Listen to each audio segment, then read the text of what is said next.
Shalom pemirsa, berjumpa lagi bersama saya dalam pembahasan buku Bersama Tuhan di Waktu Fajar. Buku ini dituliskan oleh Nyonya Ellen G. White. Buku ini menceritakan dengan doa dan bimbingan darinya kita dapat diyakinkan bahwa pada hari yang mulia itu ketika Yesus datang untuk mengklaim miliknya, bahwa kita akan menunggunya di sana dengan tangan terbuka dan disambut kehadiratnya yang kekal. Inilah janji indah Kristus bagi masing-masing kita, janji yang pastinya Dia akan tepati. Oleh sebab itu pada saat kesempatan demi kesempatan yang Dia sudah berikan untuk kita, biarlah kita dapat pergunakan dengan sebaik-baiknya. Sehingga dimanapun kita berada, kita boleh menjadi pembawa-pembawa damai itu. Kita boleh menjadi berkat dimanapun kita berada. Pada saat ini saya mengundang akan seluruh anggota keluarga dan saudara-saudara semua. Kita dapat berkumpul bersama-sama. Kita akan mempelajari nasihat firman Tuhan pada saat ini dan biarlah rencana-rencana indah Tuhan itu akan menjadi bagian masing-masing kita. Kita akan masuk ke dalam judulnya, para pemenang duduk di atas taktanya. Ayatnya terdapat di dalam Wahyu 3 ayat 21. Barang siapa menang, ia akan kududukan bersama-sama dengan aku di atas takhtaku. Sebagaimana aku pun telah menang dan duduk bersama-sama dengan Bapakku di atas takhtanya. Lengan abadi Tuhan melingkari jiwa yang meminta bantuannya betapapun lemahnya jiwa itu. Hal-hal yang berharga dari perbuktian akan binasa. Tetapi jiwa-jiwa yang hidup untuk Tuhan yang tidak tergerak oleh kecaman, tidak juga oleh karena tepuk tangan, akan tinggal selamanya bersamanya. Kota Tuhan akan membuka gerbang emasnya untuk menerima dia yang belajar selama di bumi, untuk bersandar pada Tuhan, untuk mendapat bimbingan dan kebijaksanaan, untuk kenyamanan dan harapan di tengah kehilangan dan penderitaan. Nyanyian malaikat akan menyambutnya di sana, dan baginya pohon kehidupan akan menghasilkan buahnya. Ditulis di dalam Testimoni jilid 4 halaman 328. Jadi dikatakan, lengan abadi Tuhan akan melingkari jiwa yang meminta bantuan kepadanya. Betapapun lemahnya jiwa itu. Ya, jadi bagaimana Tuhan kita selalu siap sedia untuk membantu setiap umat-umatnya yang datang di bawah kaki salib Tuhan. Hal-hal yang berharga dari perbuktian akan binasa, tetapi jiwa-jiwa yang hidup untuk Tuhan yang tidak tergerak oleh kecaman, tidak juga oleh karena tepuk tangan, akan tinggal selamanya bersama dengan Tuhan kita. Jadi jangan sampai kita diombang-ambingkan oleh keraguan, kekhawatiran kita. Karena kita hidup di detik-detik kedatangan Tuhan, bagaimana setan itu bekerja keras untuk menjatuhkan setiap umat manusia. Itu datangnya dari diri kita sendiri. Ya, karena saat ini kita tidak bisa lagi membedakan mana hal yang benar, mana hal yang salah.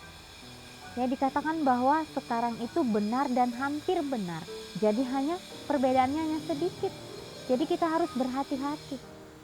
Oleh sebab itu biarlah setiap nasihat firman Tuhan yang kita sudah pelajari, kita dapat doakan dengan sungguh-sungguh sehingga kita tidak salah melangkah di dalam setiap kehidupan kita. Di sini juga dikatakan bahwa kota Tuhan akan membuka gerbang emasnya untuk menerima dia yang belajar selama di bumi, untuk bersandar pada Tuhan, untuk mendapat bimbingan dan kebijaksanaan. Ya, jadi biarlah pada saat kita berada di dunia ini, kita boleh terus bersandar hanya di dalam Tuhan. Meminta tuntunannya, bimbingannya sehingga dapat menjadi bagian kita. Ya, karena kita tidak tahu saatnya itu akan tiba. Oleh sebab itu kita harus bersyukur oleh karena peringatan-peringatan itu datang kepada kita. Sehingga kita boleh sadar bahwa waktunya sudah sangat singkat. Nyanyian malaikat akan menyambutnya di sana dan baginya pohon kehidupan akan menghasilkan buahnya. Ya, jadi betapa indahnya. Ya, kita tidak bisa bayangkan.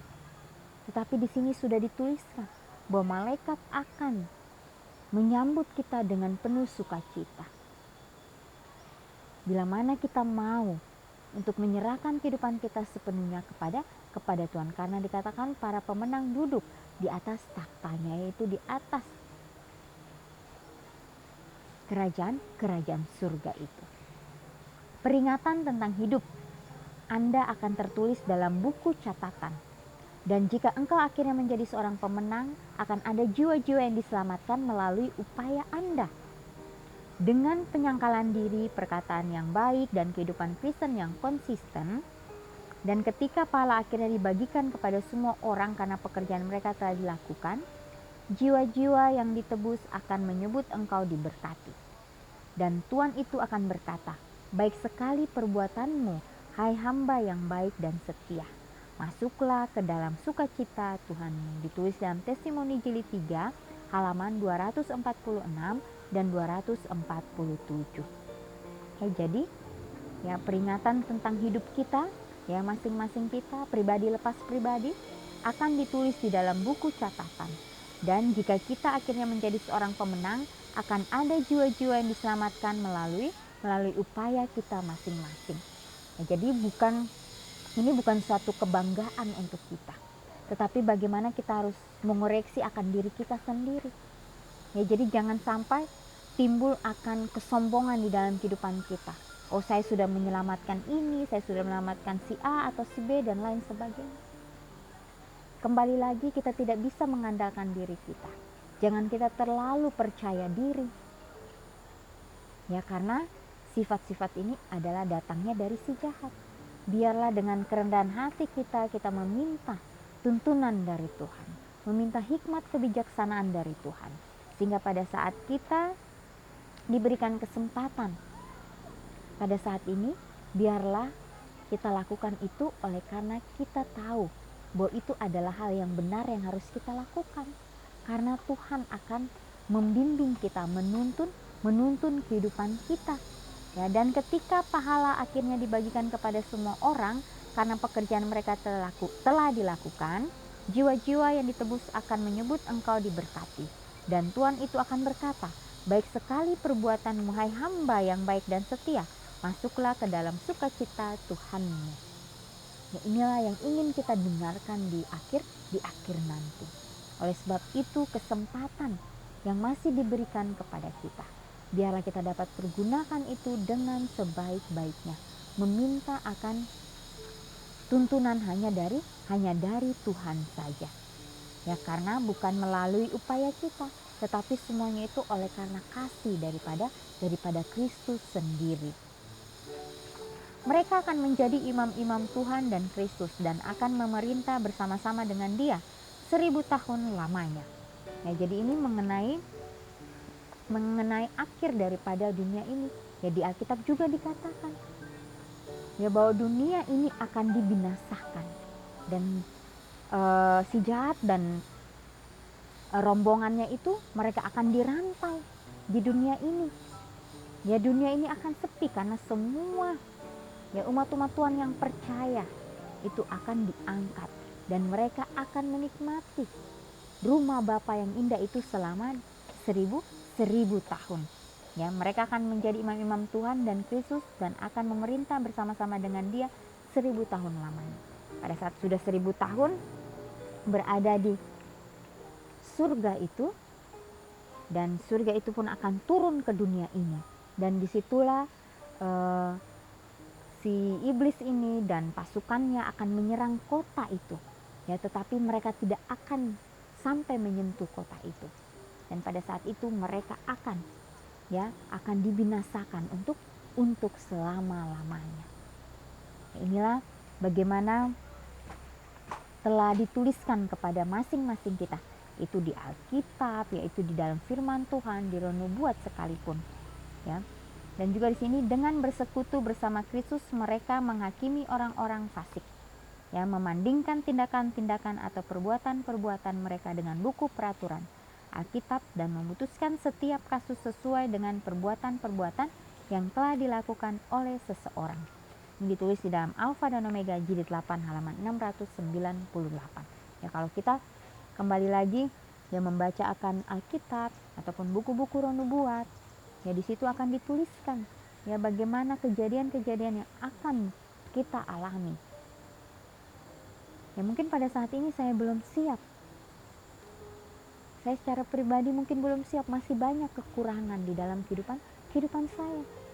Tapi di sini bagaimana Tuhan kita mengingatkan kita untuk ayo, inilah saatnya, inilah waktunya untuk datang kepada Tuhan.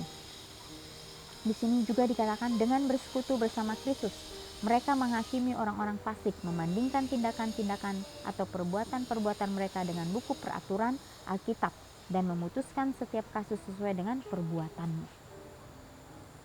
Jadi kita akan menghadapkan suatu pengadilan, dan disitulah kita akan dihitung apakah kita didapatkan ringan atau sebaliknya.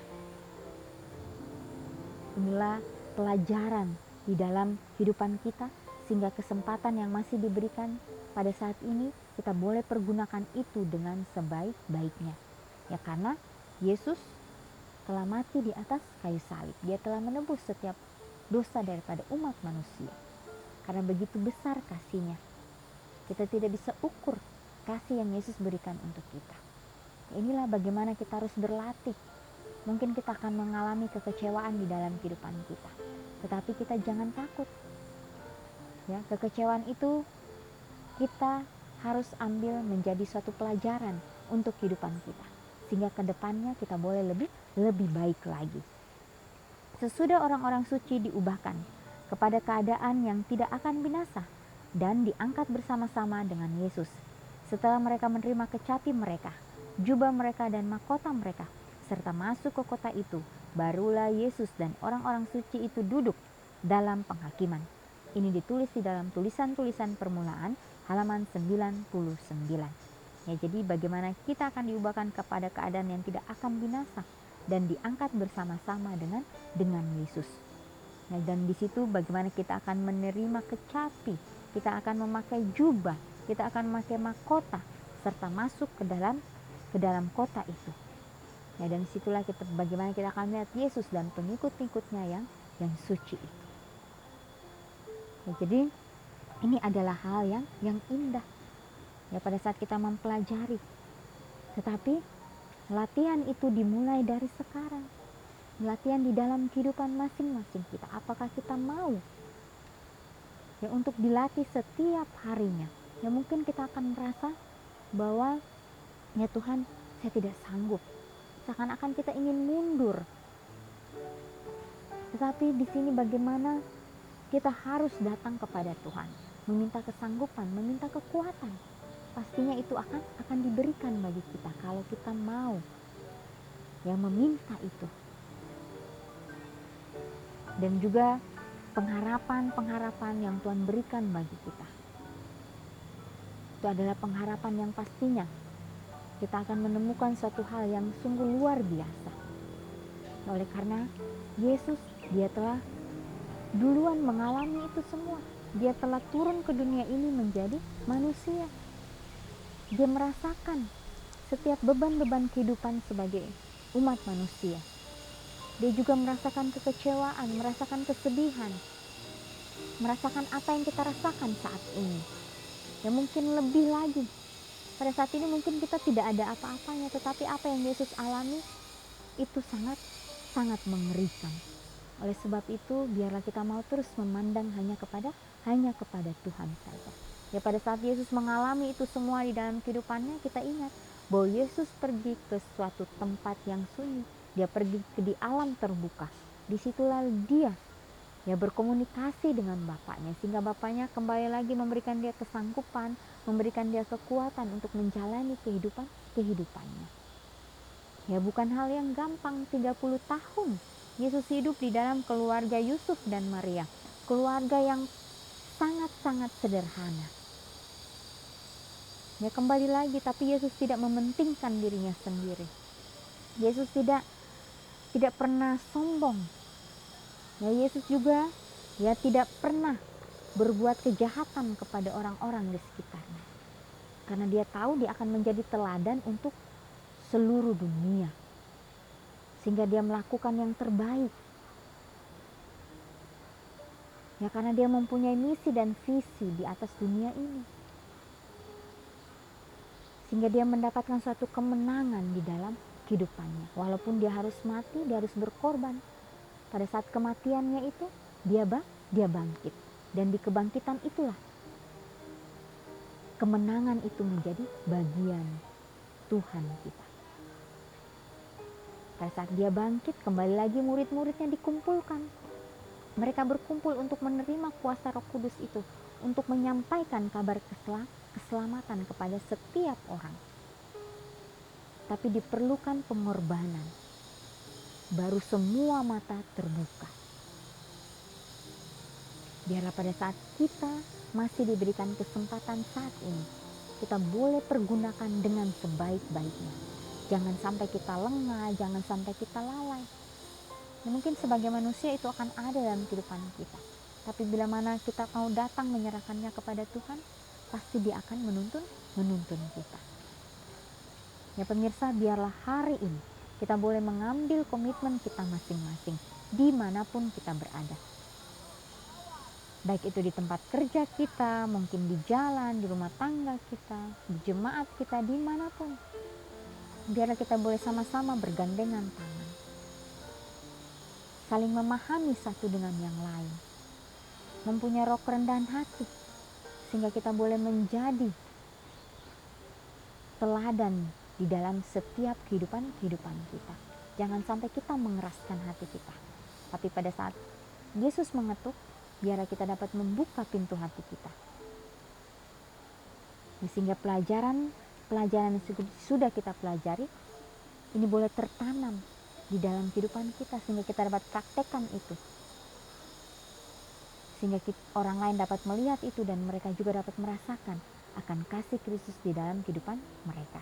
Inilah nasihat firman Tuhan pada saat ini. Kita akan berjumpa lagi di kesempatan yang berikutnya dan Tuhan memberkati.